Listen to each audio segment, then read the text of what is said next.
चलिए हमें फटाक सटाक बधाई दे दीजिए, हमारे पति देव पापा बन गए हैं, उनको ही बधाई दीजिए। देखिए हमारा बिटवा है, हमारी एक बिटिया और है, इनका नाम है चंगू मंगू। हमारे चंगू मंगू को मत देखिए, अगर आपको हम कैसे माता पिता है ये देखना है ना तो हमारी बड़ी बिटिया को देखिए, हमारी पहली औलाद देखिए, काहे का सारी पेरेंटिंग हम उसी पे कर दिए एकदम से। दूसरे तीसरे बच्चे तो हमारे अपने आप में ही पेरेंटिंग करके अपने आप ही पले जा रहे हैं, अपने आप नहा रहे हैं, अपने आप खा रहे हैं, सर के बल चल रहे हैं, मुंह के बल नाच रहे हैं, कुछ भी कर रहे हैं भैया, अपनी पेरेंटिंग खुद कर रहे हैं, अपने आप को खुद संभाल रहे हैं। ये दोनों दो हमारे चंगू मंगू हैं। अब इसी टाइम देखिए हमें मसाला भरना भी याद आ गया, क्या करें भैया, बदकही करते करते टाइम ना सोचते हैं लाइए कुछ काम धंधा भी कर लीजिए। वैसे तो हमें समझ में नहीं आता है कि जब मसाला बाहर से आता है तो डब्बा डुब्बी में भरने की जरूरत का है, उसको तो वैसे भी सब्जी में डाल के खा ही लेना है। लेकिन फिर भी अब देखो बड़े बुजुर्ग जो कर गए वो हमको करना ही पड़ेगा, ना ही करेंगे तो हम बेसहूर कहलाएंगे कि मतलब हमारे अंदर सहूर ही नहीं है। हालांकि सहूर तो सच में हमारे अंदर बिल्कुल नहीं है। अब हमारे देखो चंगू का रिमोट खो गया, काय का टीवी देखना बहुत ज्यादा जरूरी है, खुद तो ये फंसा रहता है, घर सर पे उठाता है, हमसे भी यही काम करवाता है। अब हम भी इसके साथ रिमोट ढूंढ रहे हैं। अब साथ में हम सब्जी छौंकने चले आए। आज हम बना रहे हैं दोस्तों तरोई की सब्जी। अब हमारा बिटवा चंगू मंगू हमसे पूछे कि मम्मी खाना क्या बनेगा, हमारा मन आ गया बदला लेने का दोनों बच्चों से। हम भी दिखाए कि हम मम्मी हैं, हम कह दिए कि भैया तरोई की सब्जी रोटी बनाएंगे, जिसको लीलना हो ली लो, नहीं लीना है कोई जरूरत नहीं है, बिना खाए सो जाओ। हालांकि ऐसा नहीं है, मटर राइस पनीर वाला हम बना चुके हैं, चुपके से रख चुके हैं बच्चों के लिए। लेकिन बच्चों के यही बोले हैं भैया तरोई हरी सब्जी खानी पड़ेगी। हरी सब्जी से इनका दूर दूर तक कोई वास्ता नहीं है, और हरी सब्जी से चंगू मंगू की इतनी दुश्मनी है कि जैसे लगता है बंदर से अदरक की दुश्मनी। अब बंदर अदरक क्यों नहीं खाता है हमको नहीं पता, कहावत सुने थे सुना दिए हैं। तो भैया देखो हम आ चुके हैं रामू काका बन के बर्तन मांजने। वैसे हमें इस काम का कोई सैलरी, कोई तनख्वाह, कोई बोनस, कोई पेंशन कुछ नहीं मिलता है, और रिटायरमेंट की भी कोनो उम्मीद नहीं है। देखो बीच बीच में क्या है, लाइट लपर लपर करने लगी, हमें लगा भूत आ गया। वैसे तो हमारे होते हुए कोनो भूत प्रेत आ नहीं सकता, लेकिन फिर भी देखो डर तो बनता है।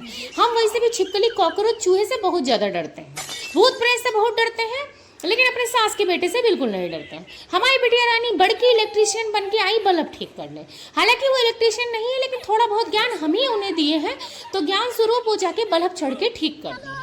तो बत्ती आ गई और भूत प्रेत भाग गए। तो फाइनली हम रामू काका का रोल प्रॉपर निभाते हुए बर्तन को धो रहे हैं। पीछे से कोई ना कोई हमें आके कुछ ना कुछ काम बताए दे रहा है। देखो वो तो उनका जन्मसिद्ध अधिकार है हमें काम कराना। अब फाइनली हम काम कर ही रहे थे, इतने में पीछे से पांडे जी हमको आवाज दिए। पांडे जी मतलब हमारे सास के बेटवा, मतलब हमें लड़किन के बाप, मतलब हमारे पति देव। तो फाइनली हमारे पति देव आए के कुछ न कुछ हमसे ज्ञान दीन और हमारा हालचाल पूछे। अब हमारा हालचाल तो ऐसे पूछ रहे हैं कि जैसे लगता है इनके हालचाल पूछते ही हमारा आधा दुख वैसे ही खत्म हो जाएगा, और पूरा इनको देखते ही, वैसे ही बात में बिल्कुल सच्चाई है, इनको देखते ही हमारा दुख खत्म हो जाता है। लेकिन क्या बोले हमारे दुख का कारण कौन है वो भी हम इन्हें नहीं बता सकते। काहे का देखो मलेरिया की शिकायत मच्छर से करने का कोई फायदा नहीं है।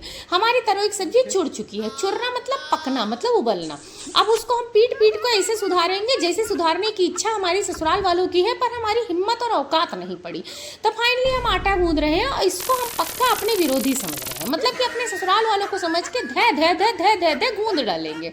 अब भैया हम आटे को दोनों हाथों से एकदम दबा दबा के गूंदेंगे ताकि हमारी भड़ास और हमारा सारा गुस्सा इसी पर हम निकाल सकें। तो हमारा आटा हो गया है तैयार। अब हम बनाएंगे रोटी। देखो अभी सब्जी को हम पलट लेंगे किसी कटोरे में, कहे का हंडा जैसी कढ़ाई अगर चढ़ी रही ना गैस पर तो हम रोटी बेलेंगे तो हमारे कोहनिया में बार बार ठुकता रहेगा। अब फाइनली रोटी बनाते करवाते कौनो न कौनो ज्ञान हम दे रहे हैं। देखिए बात ऐसी, घर में तो कोई हमारी सुनता नहीं है, तो हम मोबाइल के सामने ही बोलकर अपना मन हल्का कर लेते हैं, ये दिखावा करते हैं कि भाई सब हमारी सुनते हैं। ऐसा बिल्कुल नहीं, हमारी कोई नहीं सुनता। खाना हो गया है तैयार। लड़के से थोड़ा सा पंगा लेने के लिए ले आए हैं हरी सब्जी और सलाद बिटवा को दे दिए। बिटवा के लिए दूसरा खाना बना है, लेकिन उसको चिढ़ाने का हमारा भी बहुत जोर से मन था। बेटे ने किया दोनों हाथ हिलाकर मना कि हमको नहीं खाना है। चलिए कोई बात नहीं, बिटवा को हम दूसरा दे दिया और हम इसको लेके चल दिए हैं। अब सब लोग ठूस चुके हैं, लील चुके हैं, हम फिर से आ गए अपनी कमान संभालने, मतलब कि बर्तन मांजने। बर्तन का नादा बर्तन से पूरा ओवरफ्लो हो रखा है। नादा मतलब वॉश बेसिन जिसमें मांजा जाता है बर्तन। अब रामू काका का ये कर्म क्षेत्र है, तो यहाँ पे हम आ चुके हैं फिर से बर्तन मांजने। काहे का भैया सकारे है हमारे बच्चा लोग का स्कूल, तो सौकेरे हमको उठना पड़ेगा। हमें बनाना है नाश्ता और बच्चों का पैक करना है लंच बॉक्स, मतलब टिफिन डब्बा। अब देखो बात ऐसी है, उसके बाद हम कपड़ा लत्ता बदल के हम भी चले जाएंगे सोने के लिए। अब देखिए सोना ना सोना वो हमारे ऊपर डिपेंड करता है, काहे का हमें 1 घंटा सोने में लगता है और 1 घंटा हमें सोचने में लग जाता है कि भैया कि अब हमें सोना भी है और हमें सुबह जल्दी उठना है। ये डिप्रेशन हमारे दिमाग को खा लेता है। अब चलिए हम सोने जा रहे हैं। वैसे आज हमारी थोड़ी सी तबीयत खराब थी, लेकिन चलो वो तो हर औरत की अपनी कहानी है। वैसे भी औरतों को घर का काम करना चाहिए, कहेगा घर का काम हम नहीं करेंगे तो कौन करेगा, और करना भी चाहिए। देखिए दूसरा आदमी कितना भी आपका घर काम करे, अपना समझ के नहीं करे।